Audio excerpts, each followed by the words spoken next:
नमस्कार। News times विमर्श में आपका स्वागत है। मैं हूं सर्वेश कुमार सिंह। विमर्श में आज चर्चा उत्तराखंड आपदा की। उत्तराखंड की प्राकृतिक आपदा पर चर्चा के लिए हमारे बीच आज उपस्थित हुए हैं लखनऊ विश्वविद्यालय के भू विज्ञान विभाग के विभागाध्यक्ष प्रोफेसर अजय मिश्रा जी।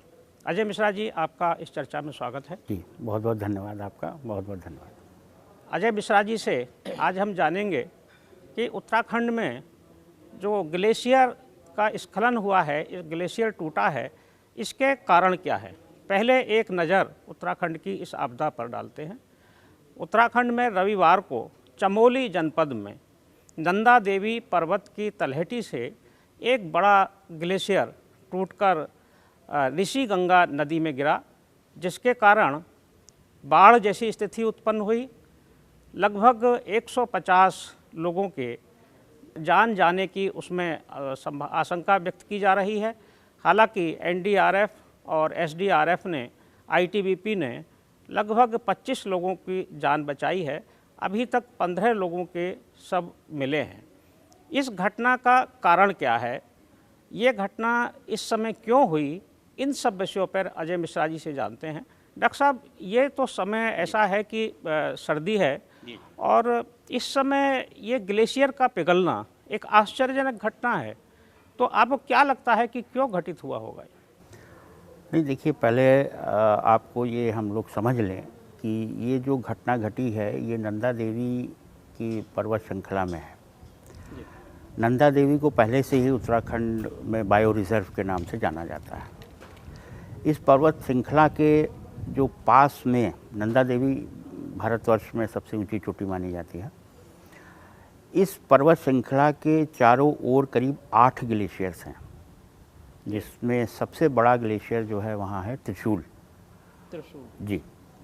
रेमनी है और छोटे मोटे करीब इस तरीके मिला के 8 ग्लेशियर्स उस वैली में आते हैं। सबसे बड़ा, अगर और दाईं तरफ हम चले जाएं नंदा देवी को अगर अपने सामने आप रखें और दाईं तरफ बढ़ें तो सबसे बड़ा ग्लेशियर वहाँ है मिलाम से जब इधर आएंगे तो ये एक 8 ग्लेशियर्स का बहुत बड़ा चंक है जो एक दायरे में समेटे हुए हैं। और अगर लेफ़्ट साइड में और आ जाएं तो ये द्रोणागिरी पर्वत का द्रोणागिरी ग्लेशियर है। तो ये एक ग्लेशियर की पूरी चेन है, ये ओवरऑल पीछे की तरफ से कनेक्टेड है। अब सवाल ये है कि आप ये पूछ रहे हैं कि इस समय क्यों ऐसी घटना हुई। देखिए, ग्लेशियर्स में जो आइस होती है, मैंने द्रोणागिरी पे भी काम किया है, मैंने गंगोत्री पे भी काम किया है, मेरे पास पिक्चरें भी हैं जो मैंने स्वयं खींची हुई हैं, और किस तरीके से बर्फ़ टूटती है ग्लेशियर्स की और क्यों टूटती है, ये भी एक रीज़न है। तो पहला रीज़न ये है कि ग्लेशियर में सबसे ज़्यादा जो इम्पोर्टेंट है वो है उसका आस्पेक्ट का मतलब कौन सा फेसिंग है, ईस्ट फेसिंग है, वेस्ट फेसिंग है, साउथ फेसिंग है, नॉर्थ फेसिंग है। इसका मतलब ये है कि अगर जैसे हम कहते हैं कि कोई glacier north west south east facing है, इसका मतलब क्या है, दोनों तरफ उसको सन की पावर मिलेगी। मतलब सन की रेज अगर सन निकलेगा तो उस पर धूप जरूर पड़ेगी, ठीक। तो वो क्या करता है, आइस का टेम्परेचर जो है वो बढ़ाता है, ठीक है। पहली बात तो ये। तो aspect is very important for the glacier. और जहाँ तक ये ऋषि गंगा कैचमेंट का सवाल है, ये पूरा कैचमेंट जो है वो ईस्ट वेस्ट फेसिंग है। हाँ, मतलब दोनों तरफ से वेस्ट टू ईस्ट का इसका वो है, मतलब दोनों तरफ से इसको सन का जो इंसुलेशन है वो मिलता है। अगर सन छुप रहा है तब भी इसमें धूप जा रही है और सन निकल रहा है तब भी इसमें धूप आ रही है। तो एक फैक्टर तो ये है, आस्पेक्ट इज़ वेरी इंपॉर्टेंट। दूसरा फैक्टर ये है कि जब आइस जमा होती है तो उसमें बहुत सारे टेंशनल क्रैक्स डेवलप हो जाते हैं। ये टेंशनल क्रैक्स टाइम से बढ़ते रहते हैं, क्योंकि जो भी आइस हिमालय में जमा है वो बाई ऑल्टीट्यूड जमा है, ऊंचाई की वजह से जमा है। और जितना जितना आप ऊंचाई पे जाते जाएंगे तो अनस्टेबल स्लोप्स आपको मिलेंगे। वहाँ आइस अगर जमा है उसमें टेंशनल क्रैक डेवलप हुआ। और एक होता है ट्रिगरिंग फैक्टर, जैसे अभी मैं देख रहा था, न्यूज़ चैनल वाले बता रहे थे कि वहाँ पानी बरस रहा था और वेदर ठीक नहीं था वहाँ का। तो ये हर ग्लेशियर के स्नाउट के पास, स्नाउट वो एरिया होता है जहाँ उसका मुंह होता है, वो ग्लेशियर का स्नाउट कहा जाता है। तो स्नाउट के पास हमेशा ऐसा रहता है कि वेदर बहुत वेरिएबल रहता है। सडन पानी बरसने लगेगा, सडन स्लीट निकलने लगेगी और सडन धूप खिल जाएगी। तो ये टेम्परेचर, अब जैसे मान लीजिए हम लोग यहाँ बाहर बैठे हैं, ठीक है, यहाँ का टेम्परेचर 10 डिग्री है, आप कमरे में उठ के गए, वहाँ का टेम्परेचर कितना है, 10:30 हो गया या 11 हो गया। तो ये जो माइन्यूट डिफरेंस ऑफ टेम्परेचर है ये आइस को बहुत इफ़ेक्ट करता है। ठीक, एक और फैक्टर है, मान लीजिए ठंडा है, पूरा 0 डिग्री बर्फ़ जमी है, लेकिन हवा ऐसे क्षेत्र से आ रही है ग्लेशियर में जो उसमें टेम्परेचर है जो गर्म है, तो ये भी आइस को इफेक्ट डालता है। ठीक, तो ये बहुत मल्टीपल ऑफ फैक्टर हैं जो ग्लेशियर को अगर हमने ध्यान नहीं दिया तो टूटने पे मजबूर कर देते हैं। ठीक, पानी बरसा, टेंशनल क्रैक उसमें डेवलप है, पानी उसके क्रैक के अंदर चला गया, पता लगा ग्लेशियर का चंक जो है निकल गया, जहाँ से भी जाएगा। अब मैं आता हूँ, ये जो प्रेजेंट घटना आप लोग कह रहे हैं कि ग्लेशियर टूटा है, देखिए अभी मैंने न्यूज़ चैनल के माध्यमों से ही सुना है कि ग्लेशियर टूटा है, लेकिन मुझे ऐसा लगता है it's a part of glacier. जब हैवी आइस जमा होती है, स्नोफॉल जब होता है तो ग्लेशियर पे हैवी आइस जमा होती है, उसमें बहुत ज़्यादा स्ट्रेंथ नहीं होती है। तो अगर वहाँ पर टेंशनल क्रैक्स डेवलप्ड हैं, क्रेवाइसेस स्प्ले हैं वहाँ पर, तो ये आइस उनके अंदर घुस जाती है। अगर पानी का मेल्टिंग हो गया, वहाँ पानी ऊपर से बरस रहा है, टेम्परेचर आइस का बढ़ रहा है, 0 से ऊपर हो रहा है, तो वो मेल्टिंग जो है वो अंदर अगर क्रेवाइस की चली गई तो वो ग्लेशियर का चंक तोड़ देगी। तो मेरे हिसाब से ये जो घटना है, जो लोग कह रहे हैं ग्लेशियर है, क्योंकि मैंने वहाँ विज़िट तो नहीं किया है, लेकिन जो मैं उस एरिया का भौगोलिक संरक्षण जानता हूँ, 8 ग्लेशियर हैं, जिसमें त्रिशूल ग्लेशियर एक बहुत बड़ा ग्लेशियर है वहाँ पर, और उसी से मिलते जुलते छोटे छोटे बहुत सारे ग्लेशियर हैं।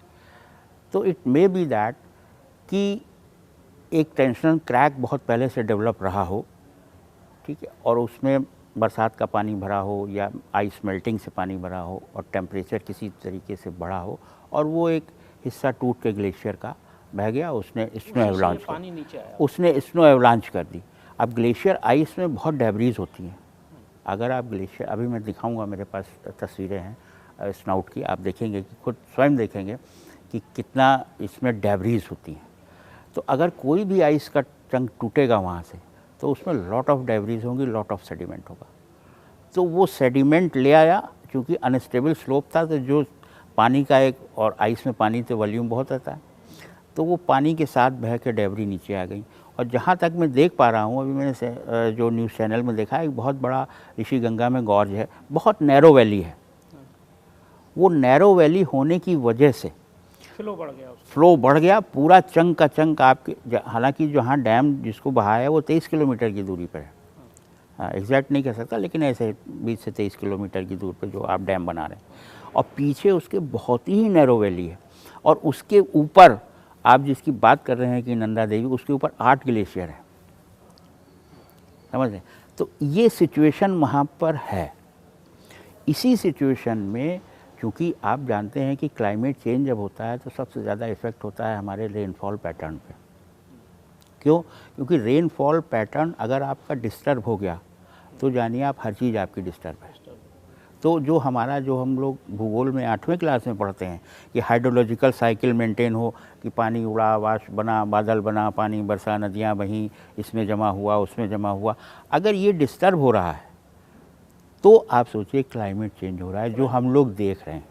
अभी स्नोफॉल होने का कोई ऐसा बहुत बड़ा कारण नहीं है, लेकिन स्नोफॉल हो रहा है। अभी हुआ, मैदानी इलाकों में अलर्ट हो गया, अभी हम लोग, अच्छी खासी गर्मी हो रही थी, लेकिन अभी देखिए हम लोग सर्दी से, अचानक सर्दी से गुजर रहे हैं।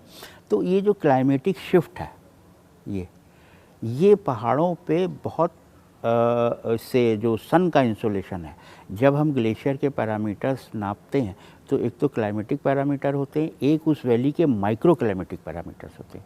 माइक्रो क्लाइमेटिक पैरामीटर्स में हम विंड स्पीड, विंड टेम्परेचर और आवर ऑफ सनशाइन, क्या आस्पेक्ट है, कितनी देर किस स्पॉट पे सूर्य की किरणें पड़ती हैं और कितनी देर के लिए उस पूरी वैली में सूर्य चमकता है, ये सारा डेटा जो है हम लोग इकट्ठा करते हैं। तब हम लोग लोगों को अलार्म करते हैं, लोगों को जगाते हैं कि देखो भाई, अगर 4 घंटे सूर्य यहाँ चमकता है, धूप में ग्लेशियर पड़ता है, तो इतना चेंज होता है, इतने क्रैक्स होते हैं या इतना वो मेल्ट करता है। तो ये मोस्ट ऑफ मेरी समझ में जो है, तो ये एक कोई ग्लेशियर का आइस चंक टूटा है, टंक टूटा है बहुत बड़ा सा, और चूँकि उसमें डेब्रीज होती हैं, सेडिमेंट होता है, उसके अपने लोड और जो रास्ते में उसका लोड आया, वो पूरा लेके, चूँकि वैली बहुत नैरो थी इसलिए प्रेशर इतना ज़बरदस्त आया जो उसने डैम को बहा दिया। अगर ये डिस्ट्रीब्यूटेड होता, वैली थोड़ी चौड़ी होती, तो इतना इफेक्ट नहीं आता।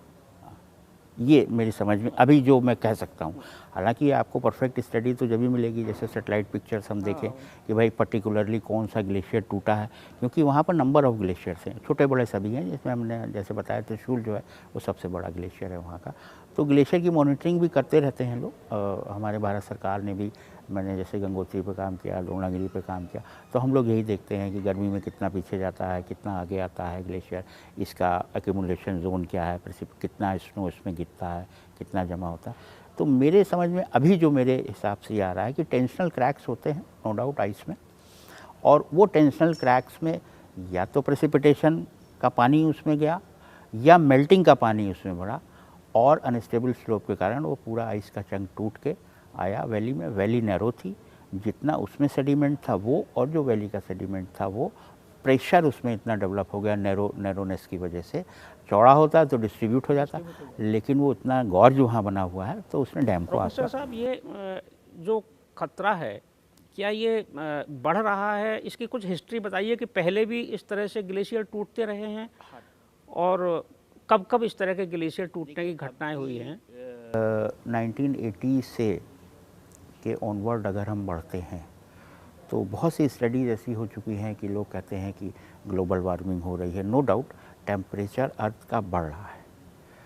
तो मैंने जैसे बताया कि हर ग्लेशियर, अगर कहीं ग्लेशियर बढ़ रहा है, उसका लेंथ ज़्यादा जा रही है, तो कहीं ग्लेशियर रिसीड भी कर रहे हैं, पानी कम भी हो रहा है, बर्फ़ कम भी हो रही है ग्लेशियर में। तो दोनों तरीके के फिनोमेना हम लोगों ने ऑब्जर्व किए हैं। ठीक, तो नो डाउट ग्लोबल वार्मिंग से, and glacier is the very good indicator of the temperature, सबसे पहले इसी पे इफेक्ट आता है। तो ये घटनाएं इस समय ज़्यादा हो रही हैं। अब मैं आपको एक घटना बताता हूँ केदारनाथ की। केदारनाथ में क्या हुआ, due to heavy rain, triggering factor क्या था, हैवी रेन थी वहाँ पर। लेकिन हैवी रेन वहाँ के लोगों को पता था, 5-6 दिन से लगातार पानी बरस रहा था, और वहाँ पर जो केदारनाथ ग्लेशियर, चौराबाड़ी ग्लेशियर जिसको आप बोलते हैं, उसके नीचे एक लेक थी। हर ग्लेशियर के पास एक लेक होती है, क्योंकि मेल्ट वाटर जो है वो उसमें आगे जमा होता रहता, फिर वहाँ से रिवर अपना बनती है। बहुत से ग्लेशियर्स के पास लेक नहीं भी है, जैसे द्रोणागिरी ग्लेशियर के पास रिवर पूलिंग बहुत ज़्यादा नहीं थी, इसका पानी कहीं और से निकल रहा था। तो अगर लेक है, जैसे गंगोत्री में लेक नहीं है, for the time being developed होती है, लेकिन उसके बाद वो पूरा भागीरथी रिवर सीधा फ्लो कर देती है। लेकिन चूँकि स्लोप बहुत होता है, स्लोप ग्रेडियंट बहुत हाई होता है, तो पानी बहुत प्रेशर से, बहुत फोर्स से नीचे जाता है, और चूँकि आइस से मेल्ट करता है तो जितनी भी सेडिमेंट होता है, डेब्रीज आइस में बहुत बड़ी बड़ी होती है, तो वो उनको नीचे ले जाता है। तो ये एक कारण मेरी समझ में आ रहा है जो इस समय ये घटना घटी कि अचानक से जो हुआ, हैवी स्नोफॉल हुआ, उसके बाद पानी बरसा, क्रिवाइसिस ग्लेशियर्स में होते हैं, उसके अंदर ये पानी आपका गया, उसने आइस का टेम्परेचर बढ़ा दिया और वो टूट गया। ग्लेशियर की वजह से कितनी मानव आबादी प्रभावित होती है? उसके कहाँ कहाँ संवेदनशील क्षेत्र हैं हिमालय में जहाँ से ग्लेशियर? कि जब केदारनाथ की आपदा आई थी तो मैं गया था वहाँ पर केदारनाथ में, केदारनाथ नहीं लेकिन मैं उत्तराखंड में, चूँकि मेरा ये द्रोणागिरी का प्रोजेक्ट था, तो मैं बद्रीनाथ का पूरा हाईवे और इधर घूमने गया था। एक्चुअली मैंने जो वहाँ सर्वे किया तो मैंने एक पाया कि जितने भी गांव बसे हैं उत्तराखंड में, वो बहुत हाइट पे बसे हुए हैं, और जो नए भी लोग बना रहे हैं वो भी हाइट पे बढ़ते चले जा रहे हैं। पहला तो एक ये हमको कुछ करना चाहिए कि जो आबादी है, जो रिहायशी गांव हैं, उनकी एक हमको हाइट तय कर देनी चाहिए कि इस हाइट के ऊपर जो है आप कोई बस्ती नहीं बसाएंगे, या जो बहुत ऊंचे हाइट पे पहले से बसे हुए हैं उनको किसी तरीके से नीचे की तरफ रिहेबिलिटेट करना चाहिए। क्योंकि हम सभी को पता है कि अनयूजुअल क्लाइमेटिक इवेंट्स हो रहे हैं, कभी तो हमारे देश में तूफान आ जाता है, अनप्लीजेंट है, कभी ग्लेशियर टूट रहा है, कभी नदी में बाढ़ आ जाती है। तो नो डाउट क्लाइमेट चेंज हो रहा है, इसकी कई वजह हैं। वो भी अगर कभी क्लाइमेट चेंज पे आपको स्टोरी लें तो मैं बताऊंगा कि कौन कौन से पैरामीटर्स होते हैं जो क्लाइमेट को चेंज कर रहे हैं और उनका इफ़ेक्ट कहाँ कहाँ हमको दिख रहा है, हमको दिख भी रहा है। हम अनयूजुअल वेदर देख रहे हैं हर जगह, ये उसी का असर है। तो क्लाइमेट चेंज हो रहा है, तो इसमें जो हमारी हिमालय से रिलेटेड या हिमालय के आसपास की आबादी क्षेत्र है उसको ऊंचाई का ध्यान बहुत रखना चाहिए, क्योंकि वन भी कम हो रहे हैं और जैसे मैंने कहा भी एस्पेक्ट का ध्यान रखना चाहिए। जितना हिमालय का सदर्न एरिया है, सदर्न फेसिंग जो भी हिमालय स्लोप है, वहाँ देख लीजिए आप वेजिटेशन बहुत कम है, क्योंकि सूर्य की किरणें जब आती हैं पानी बहुत कम वहाँ बरसता है। नॉर्दर्न फेसेस जो हैं बड़ा हरे भरे हैं, सब हो रहे हैं, सब वहाँ काम बहुत अच्छा चल रहा है। तो ये एस्पेक्ट का अब चूँकि हम भाई डेवलपमेंट भी होना है, हमेशा ये बहस होती रहती है कि भाई तो क्या डेवलपमेंट ना करें, सड़क ना बनाएं, डैम ना बनाएं, ये भी हमको करना है। ये भी एक माना जाता है कि क्या ये निर्माण जो कार्य जो चल रहे हैं उत्तराखंड में, नहीं, इसको हम लोग अभी कहते हैं एंथ्रोपोजेनिक एक्टिविटी, कि हमारे जो एंथ्रोपो मतलब जो आदमियों के द्वारा एक्टिविटी हो रही हैं। जैसे हाँ, जैसे अभी उत्तराखंड में लोगों ने प्रपोज किया था कि इतनी चौड़ी सड़क नहीं बताई, कुछ थोड़ी सी कम कर दीजिए। तो एक ये भी क्राइटेरिया है कि भाई डेवलपमेंट भी हमको करना है, लेकिन नेचर से कंप्रोमाइज़ करके करना है डेवलपमेंट। अगर नेचर से कंप्रोमाइज़ हम नहीं करेंगे तो नेचर तो उसका हमारा घर जहाँ का ये मान लीजिए हम छोड़ कर 20 साल बाद आएँ तो हम आएंगे तो अपने घर में, आपने मान लीजिए कोई रिवर का बेड ले लिया, उस पर अपना मकान बना दिया, मान लीजिए रिवर में पानी ज़्यादा आ गया तो कहाँ जाएगा, अपने घर ही में आएगी लौट के, तो वो आपको घर को बाहर ले जाएगी। तो एग्जैक्टली कहने का मतलब मेरा ये है कि डेवलपमेंट करना है, डेवलपमेंट बिल्कुल करना है, लेकिन आप जो हैं उसको जो है नेचर से कंप्रोमाइज़ करके हमको करना है। नेचर के ऊपर चढ़ के नहीं करना, नेचर को दबा के नहीं करना, नेचर से कंप्रोमाइज़ करके करना। अच्छा भाई ठीक है, यहाँ हम ये पहाड़ नहीं तोड़ सकते, चलो ठीक है नहीं तोड़ेंगे, नहीं हमको यहीं से सड़क जानी है, हमको यही पहाड़ तोड़ना है, तो वो थोड़ा सा मेरी समझ में नहीं आती है बात। ठीक है, तो हम कंप्रोमाइज़ कर लेते हैं, भाई चलो हम इधर की सड़क जो है थोड़ी लंबी कर लेंगे, इधर से उधर को कर लेंगे, उधर से उधर बढ़ा। तो डेवलपमेंट और ये चीज़ें हमको इस समय बहुत ध्यान रखनी है, क्योंकि ऐसा प्रेडिक्शन है साइंटिस्टों का, ऐसी स्टडीज़ हो चुकी हैं कि ग्लोबल वार्मिंग हो रही है, ड्यू टू उससे हमारा रेनफॉल पैटर्न डिस्टर्ब्ड है, वनस्पति हमारे पास कम हो रही है, इंफ्रास्ट्रक्चर के लिए हम डेवलपमेंट हर जगह कर रहे हैं, आबादी बढ़ रही है। तो ये सब फैक्टर्स को हमको हमेशा ध्यान रखना चाहिए। अभी केदारनाथ की आपदा में हम लोग देख चुके हैं। अब मैं ऑफ द रिकॉर्ड ये कह रहा हूँ, इसको अदरवाइज़ न लिया जाए। जैसे ऋषिगंगा प्रोजेक्ट चल रहा है, पता नहीं इसकी स्टडी किसने करी, आई डोंट नो। 8 ग्लेशियर बिल्कुल उसके ऊपर लगे हुए हैं, ठीक है, इतनी नैरो गॉर्ज है, आप वहाँ डैम बना रहे हैं।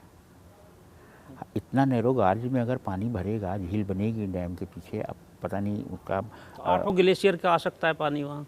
पानी तो पानी कहाँ जाएगा, पानी को आप नहीं रोक सकते, आप हर चीज़ को दुनिया में रोक सकते हैं, पानी को आप कहीं नहीं रोक सकते। वहाँ शायद प्राकृतिक झील है भी नहीं, कोई झील है नहीं। तो ये हमको थोड़ा सा एक ध्यान रखना चाहिए कभी मतलब प्रोजेक्ट कोई बनाए डेवलपमेंट करते समय, तो एक उस एरिया की और देखिए, अगर किसी चीज़ का नेचर आप समझ लें, मैं आपका नेचर अगर समझ लूँ तो मैं आपको डील कर लूँगा, मैं आपसे अच्छे से बात करूँगा। तो हमको समझ लेना चाहिए कि हमारे एरिया की प्रकृति का क्या नेचर, प्रकृति की भी नेचर को समझ के पर्टिकुलर क्षेत्र उस हिसाब से डेवलपमेंट आपको, मेरा कहने का मतलब है। तो मेरा जहाँ तक मोटी मोटी बात पे हम आ जाते हैं कि ये आपने जैसे पूछा कि ये क्यों हुआ हादसा, तो मेरे हिसाब से हादसा ये इसलिए हुआ क्योंकि आइस वहाँ जमा है, स्नोफॉल हो रहा था वहाँ पर, स्नोफॉल अभी भी हुआ, हैवी स्नोफॉल हुआ, एक रीज़न ये। दूसरा प्रेसिपिटेशन की वजह से जब आइस मेल्ट हुई तो वो क्रेवाइसिस डिस्प्ले में चली गई, टेंशनल क्रैक्स में भर गई और उसने जो है वहाँ मेल्ट हुई और मेल्ट करके आपका ये चंक तोड़ दिया ग्लेशियर, और वहाँ से सेडिमेंट बहा के ले आया नीचे, क्योंकि बहुत नैरो गॉर्ज था, इसलिए सीधा इम्पैक्ट उसका डैम पर हुआ। स्पीड बहुत ज़्यादा थी। हाँ, स्पीड इसलिए हाई ग्रेडियंट है, हिमालय में तो हमेशा हाई ग्रेडियंट है, हाई ग्रेडियंट की वजह से वो एकदम से नीचे आया और डैम पर जाकर, अगर चौड़ी रिवर वहाँ पर होती तो इतना इम्पैक्ट थोड़ा कम होता, लेकिन चूँकि बहुत गॉर्ज है नीचे एकदम, तो उसका इम्पैक्ट आपको डैम को देखने को मिला। ये मेरा ऐसा मानना है। अभी स्टडीज़ आएंगी, आपको क्लियर हो जाएगा कि क्या हुआ एग्जैक्टली, लेकिन ये है वही स्नो एवलांच और ग्लेशियर टूटने का। उत्तराखंड आपदा पर ग्लेशियर टूटने की जो घटना हुई है उत्तराखंड में, उस पर आज हमने चर्चा की प्रोफेसर अजय मिश्रा जी से और जाना कि उसके तकनीकी कारण क्या है। प्रोफेसर मिश्रा ने इस पे बड़े विस्तार से बताया कि क्या क्या तकनीकी कारण होते हैं ग्लेशियर टूटने के और ख़तरे क्या हैं। इसके साथ ही प्रोफेसर मिश्रा ने हमें ये भी बताया कि कैसे हम इन खतरों से बच सकते हैं। आपका सुझाव है कि जो भी विकास कार्य हों और पर्वत श्रृंखलाओं में जो भी कार्य किए जाएं, वे सब प्रकृति के साथ सामंजस्य बैठाकर किए जाएं, प्रकृति की स्थिति का सम्मान करते हुए किए जाएं। ये महत्वपूर्ण वार्ता आज हमारी प्रोफेसर मिश्रा के साथ हुई। हम प्रोफेसर मिश्रा को आज की इस वार्ता के लिए बहुत बहुत आभार व्यक्त करते हैं और फिर अगली बार फिर किसी विषय पर, विशेष रूप से जलवायु परिवर्तन के विषय पर प्रोफेसर मिश्रा के साथ फिर वार्ता करेंगे। आज की इस वार्ता को यहीं विराम देते हैं। मैं सर्वेश कुमार सिंह आपसे विदा लेता हूं और प्रोफेसर मिश्रा को एक बार फिर धन्यवाद करता हूं। नमस्कार। आपका बहुत बहुत